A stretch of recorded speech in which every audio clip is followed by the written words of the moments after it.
Didn't RFK Jr. say, I will staff all these boards with people who believe in vaccines and you don't have to worry about anything? I'm gonna staff everyone who's gonna be in my board. It's very good. It is good. Thank you very much. And it's like she said, it's my SNL. Yeah, he's going to be so good this year for the audition. I just do RFK Jr. in a variety of that. There was RFK Jr. in a delicatessen. I like it. Yeah. Roast beef.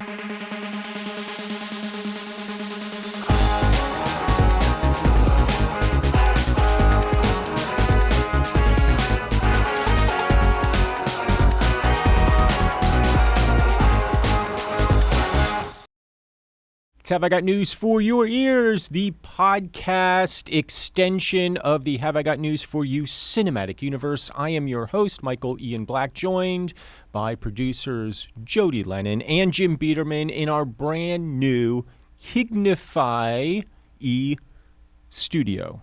Hi, everybody. How was your week? Good. I like how you say Hignify. Yes, because Hignify is the acronym that we use for the show, right. The mothership. Right. And then I had to extend that, and I added the E, Hignify E. Have I got news for your ears? Yeah. Good job. Thanks. How was your week, Jody, since Jim is ignoring my question? Fine. Didn't hear it. You know, we worked on a show. That's right. We had our premiere last week. Our return to 10 more episodes. God, you are so well-spoken, and we are grateful. If you didn't see last week, we had Jasmine Crockett and Dave Foley. I thought it was a very good show. Check it out online or whatever. But we're not here to talk about the past. We're here to talk about the present. We're going to talk a little bit about it. There's going to be a little conversation about the past. Okay. Because there was something came up in the show taping, which has been quite controversial. Controversial. Okay. RFK Jr. and the Trump administration fired their own CDC director, Susan Menarez. Now, you know, I'm not afraid to say it. She was a solid CDC director, and she killed it on Who's the Boss. Of course, the firing came up during the Secretary's Senate testimony. What reason do you think RFK Jr. gave for firing Susan Menarez? Well, here I got to jump to RFK Jr.'s defense because he had sound reason to fire her because he says he asked her point blank, are you a trustworthy person? And she said, no, I am not. Right. You would think if you were an untrustworthy person. You might lie? Yeah, you would answer in the negative of that. Ask me if I'm an untrustworthy. Are you an untrustworthy person, Michael? I'm very trustworthy. Wow, you're good. Welcome, the new CDC director. Let's find out the answer. I told her that she had to resign because I asked her, are you a trustworthy person? And she said no. So that happened. Right. And since then, he's continued to sort of make a lot of big choices with the CDC. Okay. Are you aware of any of these big decisions? I'm aware that there's all kinds of vaccine boards that are being staffed with people who don't believe in vaccines. But isn't that what we expected? I mean, I know in his confirmation hearing he said, and Jim does a very good RFK Jr. impersonation, so I will give him the line and he can. Okay, Jim. Wait, hold on. Oh. Didn't RFK Jr. say, I will staff all these boards with people who believe in vaccines and you don't have to worry about anything? I'm gonna staff everyone who's gonna be in my board.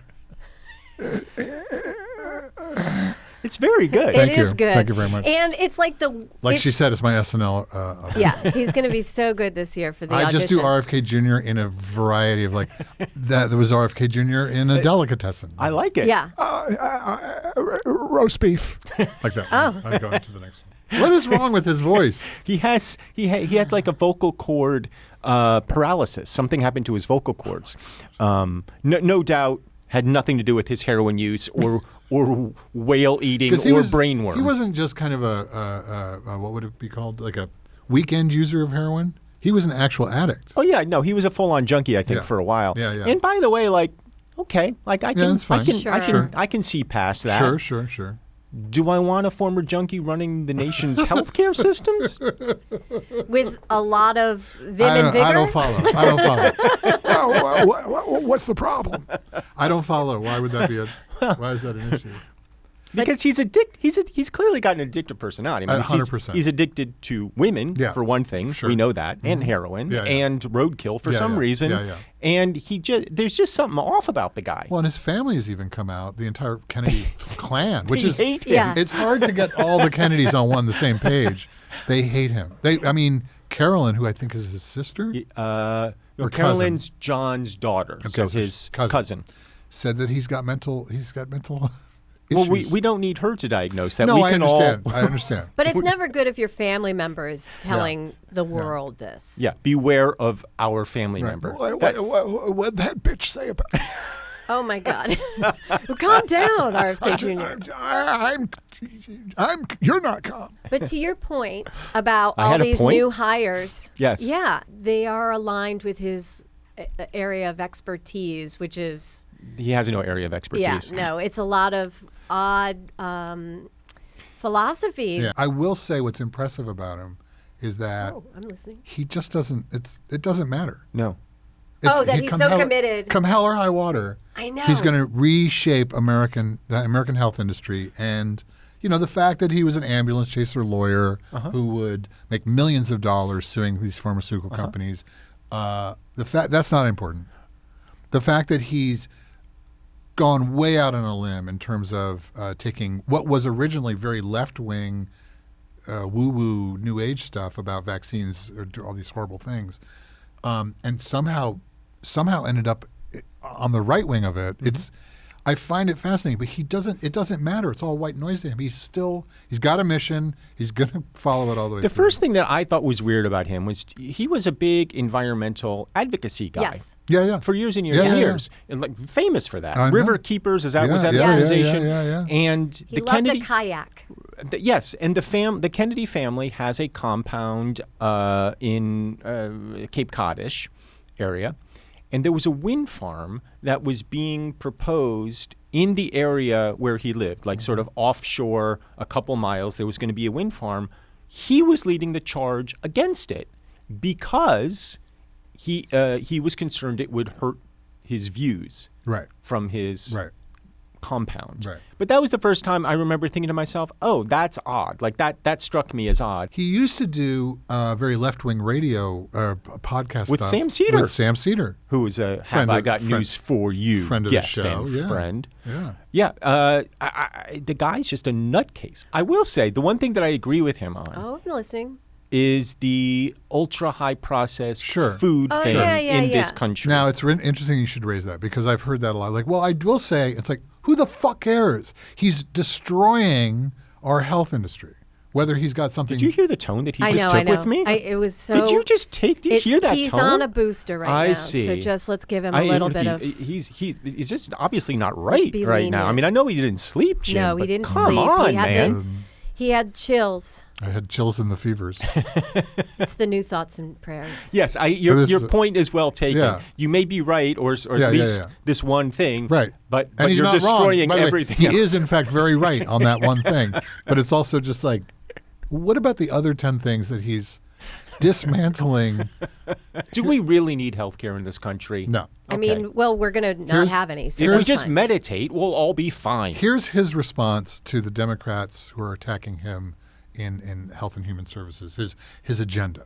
The CDC is a broken agency. We did worse in COVID than any country in the world. We have 4.2% of the world's population. We have 20% of the world's COVID deaths. We literally we're the worst team in the league. I've been brought in as a new manager, and my job is to shake up the organization, to fire the people who were responsible for masking our children with no science, for social distancing orders with no science. Look at Michael. It's shocking, right? I mean, Where do we begin? So I saw this clip, and I thought, were we the worst country? No, we were not. No. And more importantly, this whole MAGA thing and Baja thing of masking and social distancing has no science is also complete bullshit. Of course. And that the countries that did the best, Denmark, Finland, where they said, oh, this is going to be a problem, so we're going to do social distancing, we're going to shut down the schools, if you go outside, you're more than welcome to go outside. Just don't congregate. If you see a crowd, stay away from it. And they did it within days of COVID being announced. And what's really irritating about his spiel there is he's basically presenting it like, oh, our kids, because they couldn't go to school, we made a mistake. It's like, no, we just did it too late. Right. And there was also something I never heard before, but it makes total sense. It makes unfortunate sense. Those other countries have their objective was to keep people out of the hospitals. So they really clamped down fast and immediate, and they did. They had a very low hospital rate.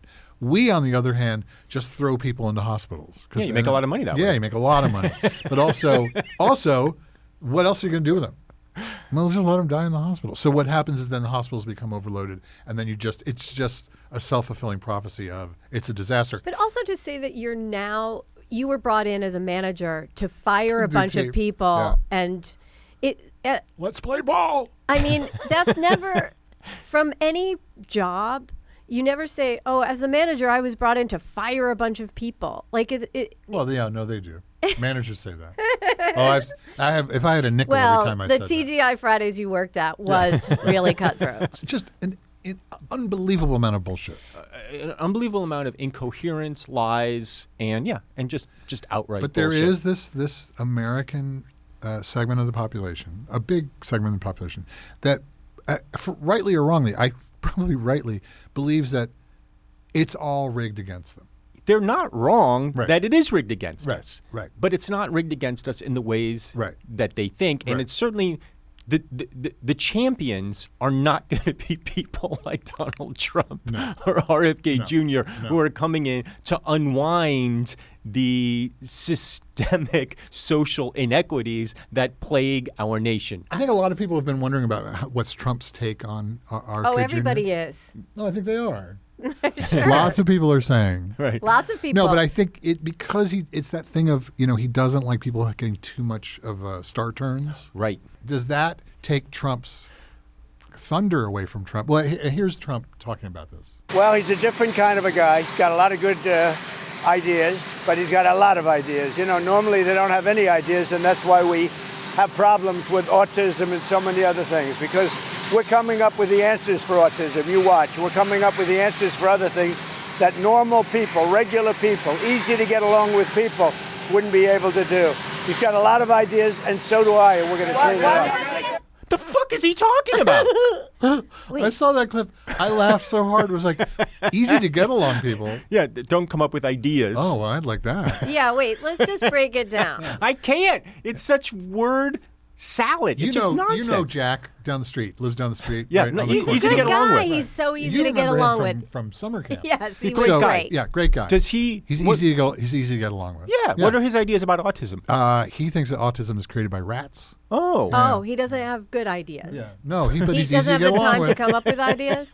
I also like his little button there, like I got some ideas too. And It sounds like the guy who's in the hallway at the office who knows there's a hot pizza down the hall, and he's just trying to get out of the conversation so he can get a slice. Yeah. I know that for my own sanity, I really shouldn't pay as much attention to the news as I do, and yet it's literally my job right now. So I'm not sure which I value more, my employment or my sanity. I think it's my employment. Well, then, in that sense, for your employment, here's this clip. Great. So developing right now in the wake of the chaos and confusion at the CDC, California, Oregon, and Washington say that they are going to come up with their own vaccine guidance. They say the CDC has become a, quote, political tool focused on ideology instead of science. So they're forming what they call a health alliance.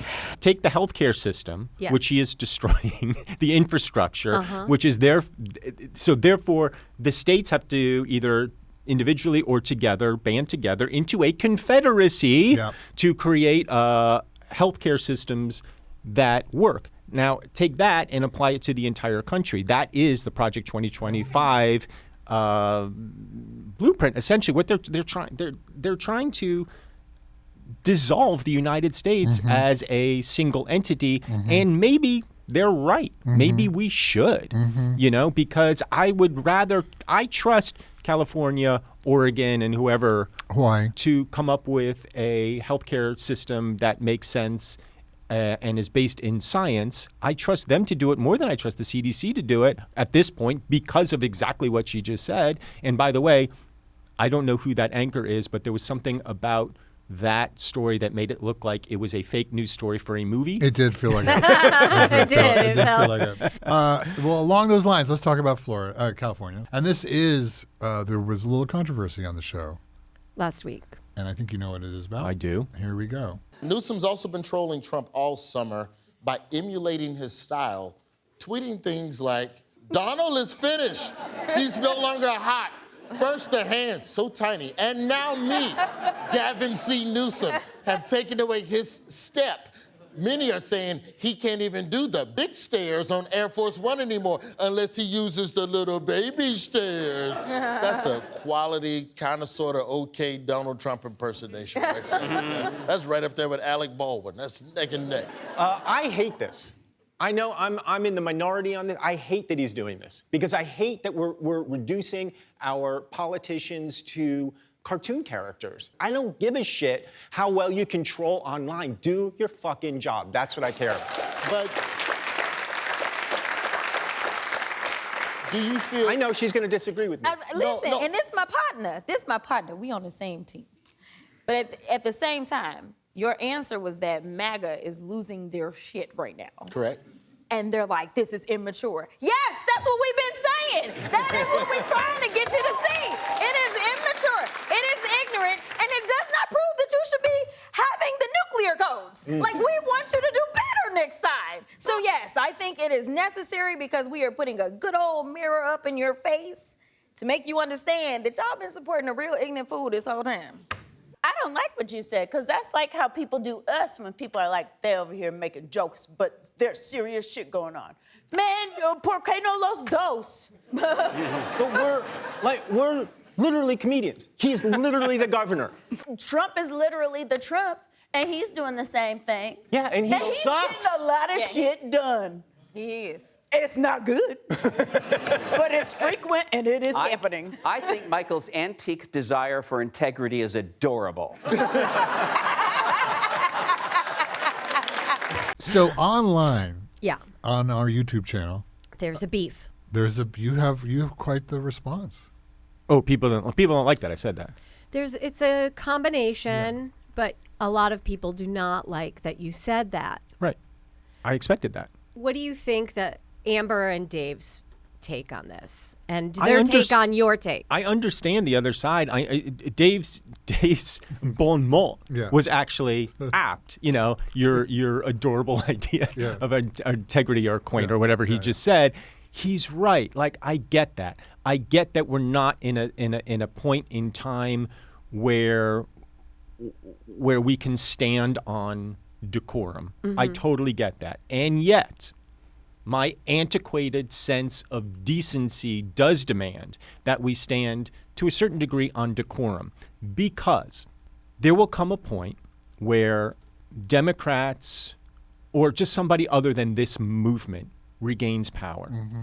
And I don't want to be in a situation where we are constantly devolving ourselves, racing as far as we can to the bottom because it's entertaining, because troll behavior is rewarded, because it affects policy.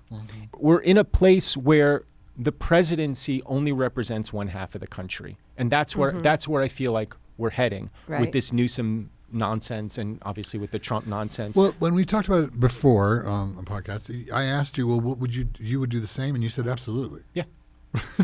No, I would do it. but that's. You would do the trolling. You would troll. I wouldn't. I really wouldn't. I really do think the better approach is what Pritzker is doing, or what Representative Crockett is doing, rather than like aping his style, which is so off-putting and disgusting. Find your own voice, do your own thing, and be authentic. There's something terribly inauthentic to me about Gavin Newsom.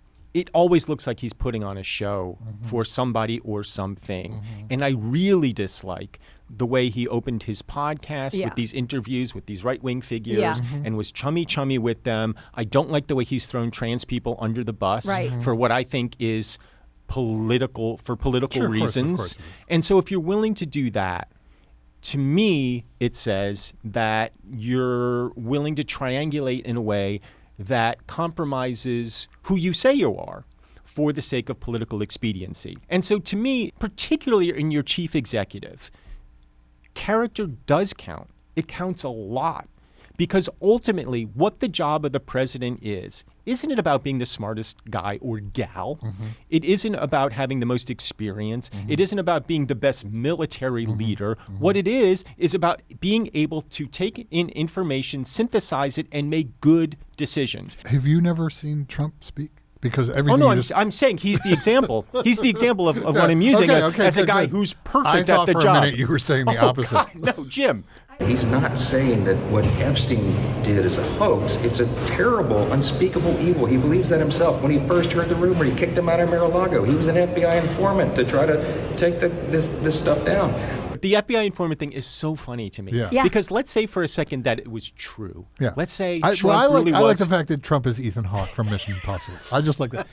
He's peeling faces off. And Did you say Ethan Hawke? Ethan Hawke. Oh, no, wait a second. Ethan Hunt. Ethan Hunt. I was like, was Ethan Hawke in Mission Impossible? Then I pieced it together what you were trying to say. Sorry, Ethan Hawke. I understand. You're on a He booster. had a booster. Do you know who becomes FBI informants? Criminals. Criminals. Yeah. Because the FBI has them on the hook for something. Yeah. Was he undercover for 15 years when he was Epstein's best pal, watching Epstein abuse young girls and just sort of sitting back and be like, yeah, you're going to have your time, He would call buddy. up his minder every night, I heard, and say, like, I can't do this anymore. He's Donnie Brasco. He's Donnie Brasco. I can't do it anymore, man. Johnson's delivery on he was also an FBI informant was like, he was like, you can see, like, his eyes are all over the place.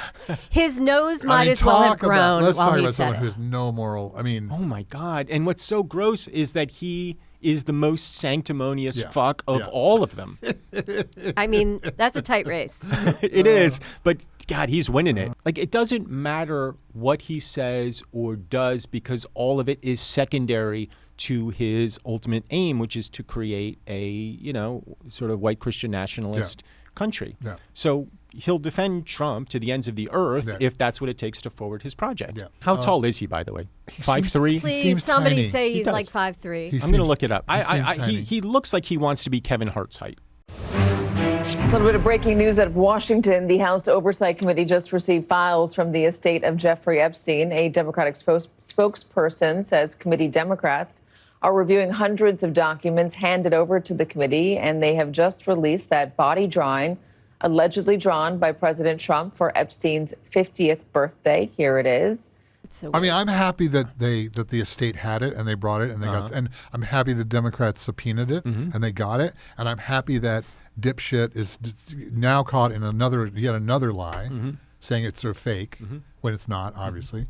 But I also look at, like, kind of just, again, we've had this conversation a million times. I look at it and go, so is that it? Is that what you've been trying to protect? See, to me, I had the opposite reaction. I was like, oh, it's so much worse than I thought. Tell us why. Because, first of all, seeing that the dialogue just sort of written out and being reminded of exactly what he was saying, isn't it great to have a pal with whom you share like a wonderful secret? Yeah. Like so creepy. Yeah, very creepy. All on its own. But then the drawing itself I found super disturbing because what he drew is tits and a torso. There's no head. There's no arms. There's just like these prepubescent breasts, his signature where, pubic hair would be. And so, by the way, anywhere his signature is where pubic hair would be. Fair. So fair point. I don't think you can. And crabs. And it just makes me think, oh, this is how he sees women. Yeah. Like, this is literally how he sees women. Sure. He doesn't see other people as people. And I'm sorry, I think that's a bad quality for a leader of a nation.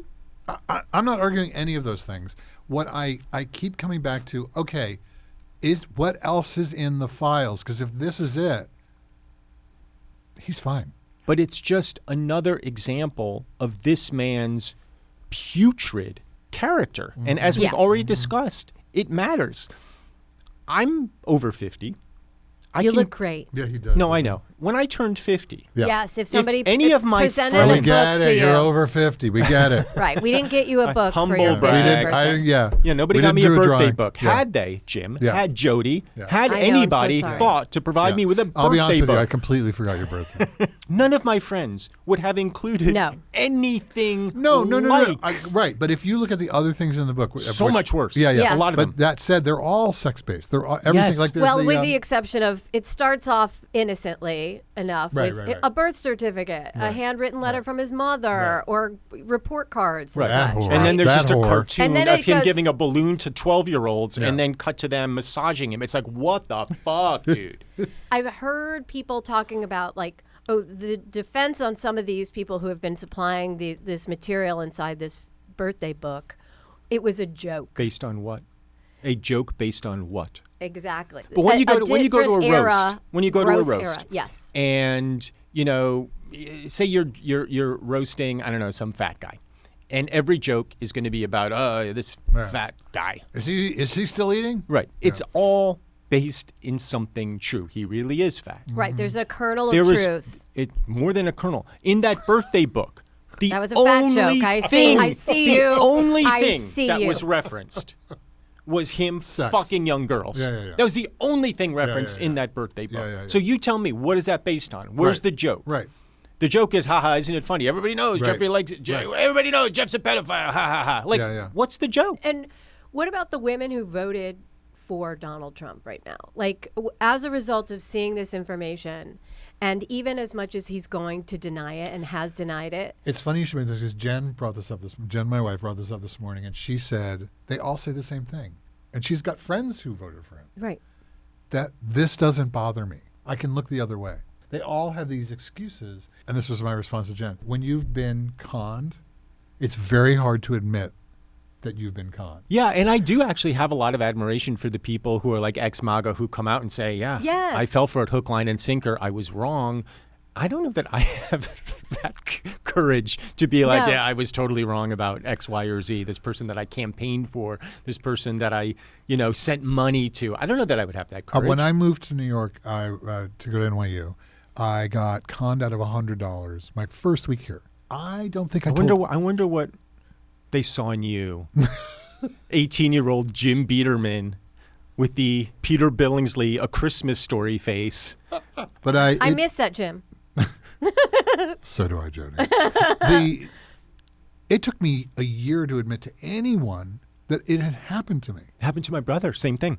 And he was deeply, deeply embarrassed. Well, because how stupid are you? Mm-hmm. So what's the lesson? The lesson is, I think Michael's right. Yeah. Do you as a person have the fortitude to say, I made a terrible mistake? Well, look, I'm into UFOs. Yes. And yes. every 6 weeks, I have to ask myself, have I just been conned? Like, Right. am I one of those people who just fell into this rabbit hole based on absolute bullshit? Right. And I will say, as somebody who's into this, like, that idea is actually kind of terrifying to me. Like, am I one of the marks? And it's entirely possible that I am.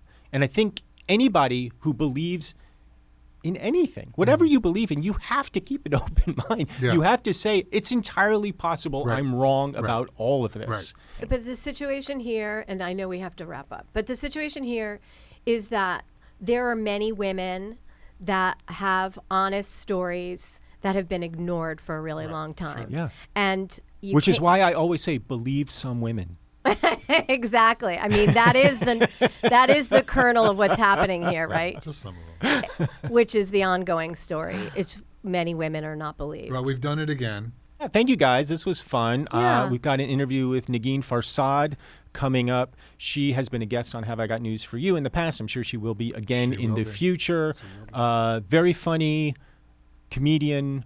And she has a really interesting past that we get into, so I hope you'll stay tuned for that. And we're playing a game with an audience. I know, that's the next thing up. I'm excited. We've been teasing this for weeks and weeks, but this is the first time we're playing a game with a Have I Got News for You viewer. Yep. So that's coming up right now. Yep.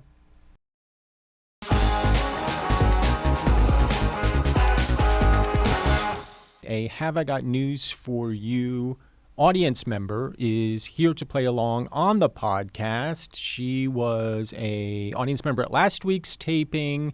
It is Marta. Hi, Marta. Yes, hi. Where are you joining us from? I'm in Hartford, Connecticut. Ah, it looks lovely. How did you come to the show, Marta? Had you seen the show, or you were just looking for some, or you were just looking for something free to do? No, I am a huge fan of Have I Got News for You. It is. Oh, I'm so glad. Like my favorite show, honestly. So, yeah, I had to be there for the season premiere. So we're going to play a game from the show. The game is called Lie Curious. You, as a watcher, may know the rules. For those of you who are new to Have I Got News for You, I will explain them to you. I'm going to read you 3 facts about a celebrity. 3 facts. Only one of which is true. Your job is to tell me which is the true fact. This week, our subject is Mr. All right, himself, Matthew McConaughey. Are you a fan? Do you know his work? Yes, yeah. Okay. So here are our facts about Matthew McConaughey. 2 are false, 1 is true. 1, he attended the Berklee College of Music on a bongo scholarship. 2, he is a natural redhead. Or 3, he appeared in an episode of Unsolved Mysteries. Bongo scholarship? Any chance that that's true? That's a little far out there, maybe. I think I can't really see him as a redhead and dyeing his hair that consistently. Do you want to go with number 3? He appeared in an episode of Unsolved Mysteries? Sure, number 3. All right, Marta, the answer is he appeared in an episode of Unsolved Mysteries. Matthew McConaughey's first credit was playing murder victim Larry Dickens in a 1992 episode of Unsolved Mysteries. Marta, I want to thank you for being our very first civilian guest on Have I Got News for Your Ears. You brought the fall foliage. We appreciate it. We appreciate you. Thank you so much. Absolutely. Thank you for having me. Marta is our first guest on Have I Got News for Your Ears, just drawn from the population. If you would like to be in Marta's seat and attend a taping of Have I Got News for You and then appear on the podcast, click the link in our show description so that you can apply for tickets for the show.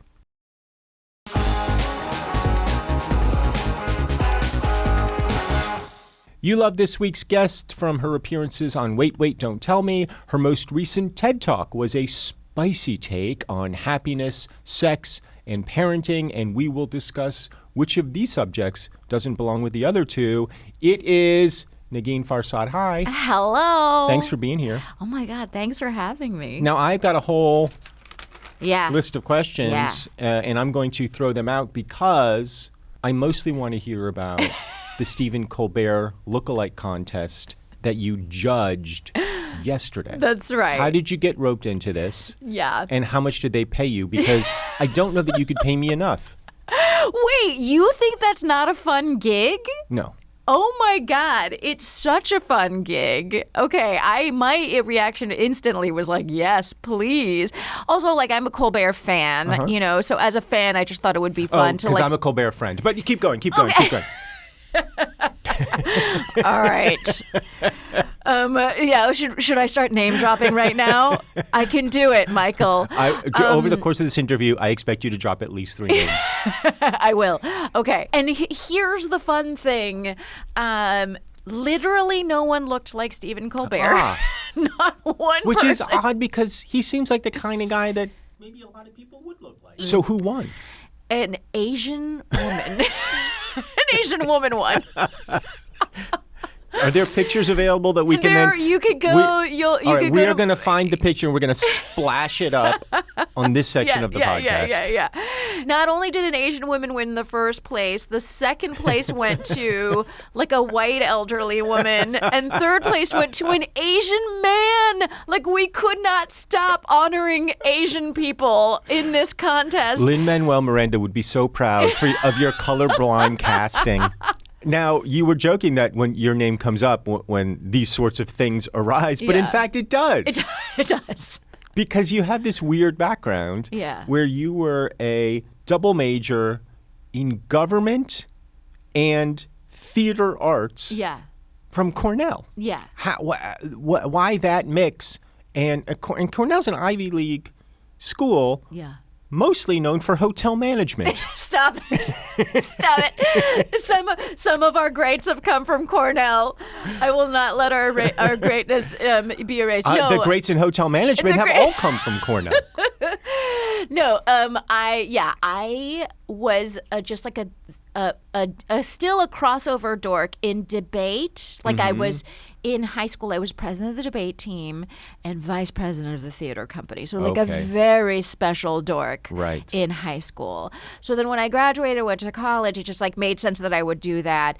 That I would continue to do debate and theater. It just made sense. It just made sense. That I would pursue that as a career. I think I always thought that I did always think that I would drop the theater, like that I would drop entertainment entirely and that I would just be in politics. Like that was the goal. You know, I did internships. I was an intern for Hillary Clinton and Charlie Rangel, and I was like, no, this is really it, guys. I am focusing. And just nights I'm doing stand-up, but we don't need to talk about it.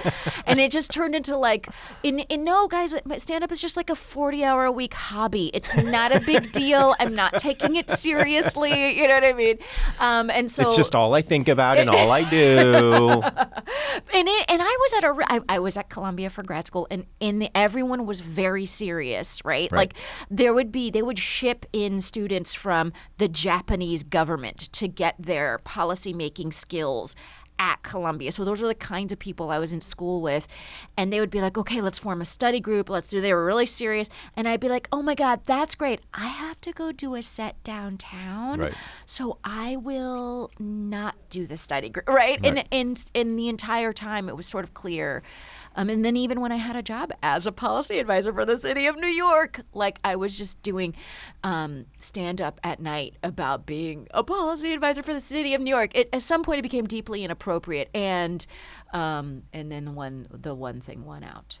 So what do you remember that moment where you made the decision, you know what, this is the thing that I really love, despite the fact that it's insane and despite the fact that I'm probably not going to make any money at it, and I got a good job as a policy advisor. Do you remember the moment where you're like, this is just what I'm doing? Well, it was an intervention from my friends who were like, snap out of it. Like, we see who you snap are. Snap out of government or snap out of comedy? No, snap out of government. Like, just go do it. You will regret it forever if you don't like really go do it, you know? And it felt like there was wisdom in that. And also, no one can say, like, for example, my parents, that I didn't, put in the time to be a real adult. You know, I did. And then my parents were like, well, you can always fall back on the government. How old were you when you made this decision? I mean, I was like, I don't know, 27, 28. All right, so still sort of paying attention to what your parents have to say. Oh, yeah, totally. Yeah, because also I was like, I'm about to go into like financial ruin. Right.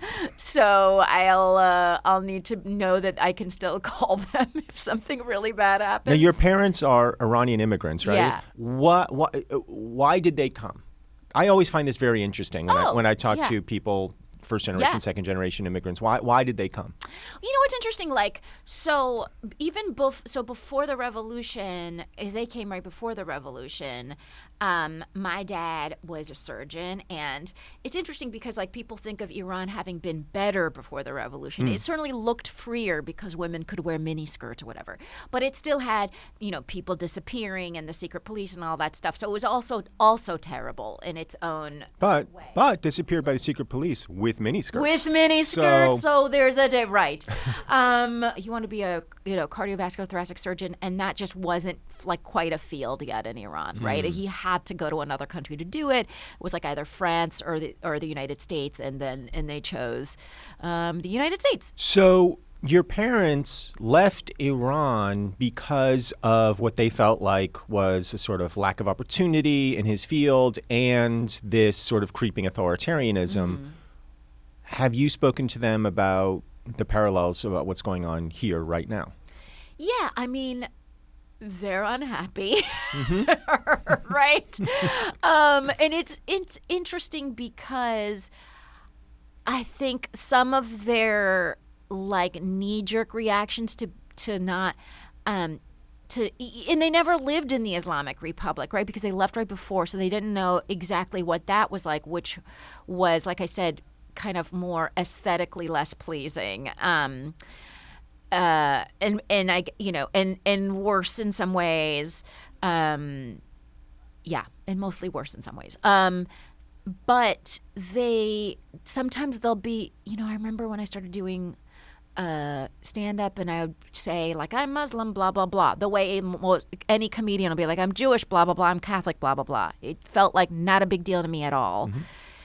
And my mom was like, years in when I actually started having a career, and people started being like, oh, I saw your daughter on this or that or whatever. She was like, can you stop saying that you're Muslim? And I was like, what? Like, and she's like, well, Trump and and I'm like, no, like the cat's out of the bag. Right. Like I've said, my name is Nagen Farad. Yeah, I think some people are going to guess. People are piecing it together just from the nose. You know what I mean? Like that I am some kind of ethnic from the Middle East. And she was just like, and she'll still say to me, like, stop saying that stuff publicly. And I'm like, I really need you guys to understand the First Amendment. Like, I think when you didn't grow up with a First Amendment, it's really, you will easily snap back into like not feeling like you have it. And so that's, I think, one of the tendencies that I see with immigrants like my parents, where they just, even though they're citizens and all that stuff, where they get like scared about saying things publicly. And they get definitely scared that I say anything publicly, which is most things I say, I do it publicly. I don't speak at home. I like the image of you just sitting at home, mute, stewing. Unless it's a podcast, Michael, I'm not speaking. You got to pay me to open my mouth. How much did they pay for the Stephen Colbert thing? Oh, my God. Who am I? Maria Bamford publicly talking about my rates? $250? Because to me, that's about what it's worth. To judge the Steve, I'm going to guess $250. You can just tell me higher or lower. That's all I care about. It was higher. Okay, good. Yes, because also they believe in like paying people for their labor or Well, whatever. how long were you there? A couple hours? A couple hours. That's $125 an hour. $250. Electricians don't make that. That's right. Therapist rates or something. No, that's like for you to pick some Asian lady to be able to. I always move on and be like, I want my money back. How was it interning for Charlie Rangel, and how was that? Because if you don't know, Charlie Rangel was this colorful New York congressman for decades and decades and decades. He ended up getting in trouble for some, I want to say, apartments that he was renting, right? That he was sort of misidentifying. Yeah. We're doing another mortgage scandal these days. Yes, we are. I have to say, it's interesting because one thing I like to tell people about all the public offices that I worked, that I interned in or worked in, is that like I feel like civil servants just do not get enough credit. I was never around people who I felt were like phoning it in or like grifting or, you know what I mean? And you're not even getting paid enough for that to be a griftable, like for people to just be taking the money from the government and not doing their job or whatever. And I would, one of the things that I also thought was stunning was that every complaint that came into the office was documented. And I think there's like a belief that like you call a congressperson's office and it's just like you're calling the void. And maybe that is the case for some offices, but I can say for a lot of them, that's just like not the case. They're truly documenting everything and they're getting what is the district up to? What do they think? How are they feeling? And so like, I don't know, that was, for me, it was affirming in my belief in our democratic institutions when I did all that stuff. When Jasmine Crockett was on the show last week, I asked her about that. I said, when people call your office, do people really care? And she was like, yeah, like that's how we we understand our district. Yeah. I'm paraphrasing what she said, but that's how we understand our district, is by people who calling in, and we absolutely register, and it makes sense. And I ask my staffers about that. So I feel like that's really encouraging to hear. And that's been my experience, too, with the public servants that I've met, with some exceptions. But yeah, I do think that that's true. I do think most people get into public service for the right reasons. Yeah. What did you do for Hillary Clinton? So I was her intern, and I remember she came into the office one day, and she walked up to like whatever more senior person, and had said something, had a question or whatever, and that person was like, "Oh, well, I think they're voting on HR 426 today or whatever," and she was like, "Oh, corn subsidies." She was like that, like her command of numbers and names. Was like, but just like she had so many facts, like even just being in a room with her as a lowly, like whatever 19-year-old, like you can tell that she knew a little too prepared, as some people might say. I know why. She's just so ridiculously smart. But then it's funny because then getting to hang out with her, now this was last year or the year before, as an adult, then you're like, God, you're also so funny, which is, I think, something that people didn't realize about her. But people say that about her, Yeah. and yet, somebody who doesn't know her, hasn't met her, like, we don't see it. Yeah, I know. And there was always that feeling, people would say, I wish we could see Hillary being as funny as she is sort of off camera. Yeah. No, she's having that experience, how do you experience that disconnect that I'm describing? Like, what do you think was going on? Well, I just think, especially for that generation, the rules had been established that A, you can wear something, but it can't be too noticeable. Mm-hmm. You can say stuff, but it can't be too bossy sounding, but it Mm-hmm. can't seem too meek sounding. Right. And I think for that generation, I think you just had to sort of be impossibly walking on a tightrope of personality. That generation, but we saw the same thing with Kamala. And I think, look, Kamala might be just naturally less talented at being herself or whatever, but like someone like Jasmine Crockett, I think it's like Hillary Clinton had to walk so that Jasmine Crockett could run. You know what I mean? And I feel like now we have like a more expansive view of what women are allowed to say out loud. Well, you do. I do not. but I'm glad that you do. I very much do not have that view. Tell me about your TED Talk. Oh. How does that happen? Why does that happen? Well, because those feel like fake people that just get kind of plucked out of the ether and thrown on a TED stage. And I'm one of those fake people. Thank you for that. So I've been affiliated with TED for quite a long time, and they were into me for like my movies and the stuff I've done like on the kind of political comedy front, and my first TED Talk actually was years ago, and it was like called a scientific taxonomy of haters, where like I just sort of broke down the types of haters we have in America. And then this one is, one of the things that's like really upset me is our happiness ratings have gone down. Like if you look at any global happiness report like the United Nations puts out every year, you'll see that our numbers have gone down, which seems completely unsurprising to most people. And one of the reasons is because people under 30, and what they've surmised is that people under 30, the reason they're unhappy is because they don't go out and they don't have sex.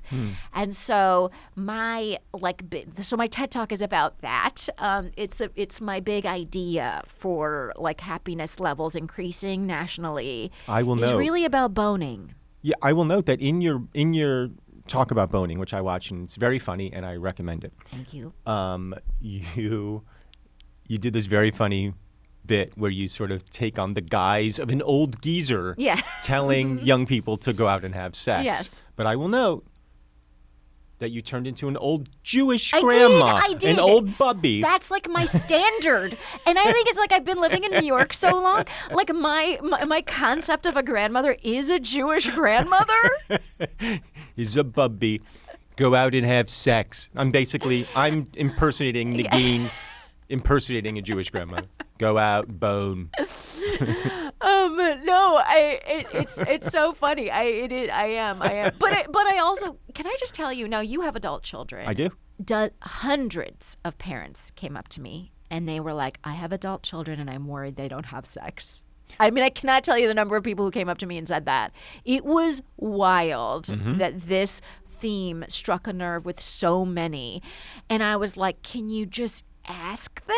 And they were like, I'd rather kill myself. I just want to sense that they're doing it. Right. And I never thought as a parent that I'd want so much to think that that my son or daughter is out having indiscriminate sex. I really wish they would. And they would. And I had parents being like, I wish I encouraged my kid to like have a beer. Like I encourage, all this stuff. And I was like, this is fascinating. I will say, as a parent of adult children, I relate very hard to that. Okay. And I think it has to do with, I'm thinking this out loud for the first time. I wonder if it has something to do with the sense that our adult children and this generation and the generations that will come are so sort of infused with digital culture that they're not experiencing IRL, tangible things. And sex is the most tangible of things. It's a human to human interaction and an intimacy that we worry our kids are not experiencing. And so when we say we wish our kids were having more sex, I think what we're really saying is we hope our kids are experiencing the full spectrum of humanity, what it means to just be a human in this world. And that includes getting it on. It includes like just, having the beer, like rubbing elbows with someone at a party, at a bar, like, I truly took for granted that anything about my 20s was remarkable. But now it really was, looking at the way things have shook out now, it was remarkable, like that I really got to have such a wonderful kind of IRL 20s, you know? Well, Nagen Farad, thank you so much for coming on Have I Got News for Your Ears. You're a delight as always. And thanks. Oh, my God. Thanks for having me on. What a great time.